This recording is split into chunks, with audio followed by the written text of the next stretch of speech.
शिव महापुराण में वर्णित ब्रह्मा जी और भगवान विष्णु के बीच हुए संवाद में भैरव की उत्पत्ति से जुड़ा उल्लेख मिलता है।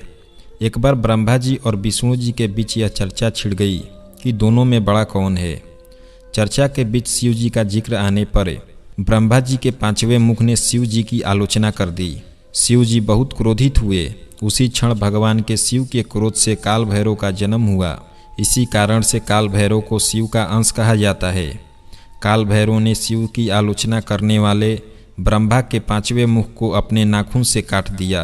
अब यह मुख उनके हाथ से अलग नहीं हो रहा था। तभी शिव जी प्रकट हुए। उन्होंने भैरव से कहा कि अब तुम्हें ब्रह्म हत्या का दोष लग चुका है और इसकी सजा यह है कि तुम एक सामान्य व्यक्ति की तरह तीनों लोकों का भ्रमण करना होगा। जिस स्थान पर यह शीश तुम्हारे हाथ से छूट जाएगा वहीं पर तुम इस पाप से मुक्त हो जाओगे।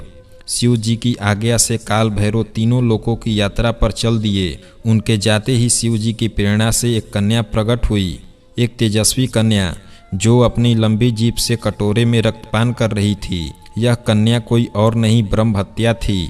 इसे शिव ने भैरव के पीछे छोड़ दिया। शिव जी के कहे अनुसार भैरव ब्रह्म हत्या के दोष से मुक्ति पाने के लिए तीनों लोकों की यात्रा कर रहे थे और वह कन्या भी उनका पीछा कर रही थी। फिर एक दिन जैसे ही भैरव बाबा ने काशी में प्रवेश किया, कन्या पीछे छूट गई। शिव जी के आदेश अनुसार काशी में इस कन्या का प्रवेश करना मना था। काशी शिव की नगरी है जहां वह बाबा विश्वनाथ के रूप में नगर राजा के तौर पर पूजे जाते हैं। यहाँ गंगा के तट पर पहुँचते ही भैरव बाबा के हाथ से ब्रह्मा जी का शीश अलग हो गया और भैरव बाबा को ब्रह्म हत्या के पाप से मुक्ति मिली।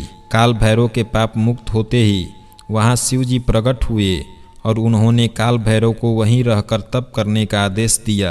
शिव जी ने काल भैरव को आशीर्वाद दिया कि तुम इस नगर में कोतवाल कहलाओगे और इसी रूप में तुम्हारी युगों युगों तक पूजा होगी। शिव की प्रेरणा से जिस स्थान पर काल भैरव रह गए, बाद में वहाँ काल भैरव का मंदिर स्थापित कर दिया गया। काशी मान्यता है कि भक्तों को बाबा विश्वनाथ के बाद काल भैरव के दर्शन करना अनिवार्य है, अन्यथा बाबा विश्वनाथ के दर्शन भी अधूरी मानी जाती है।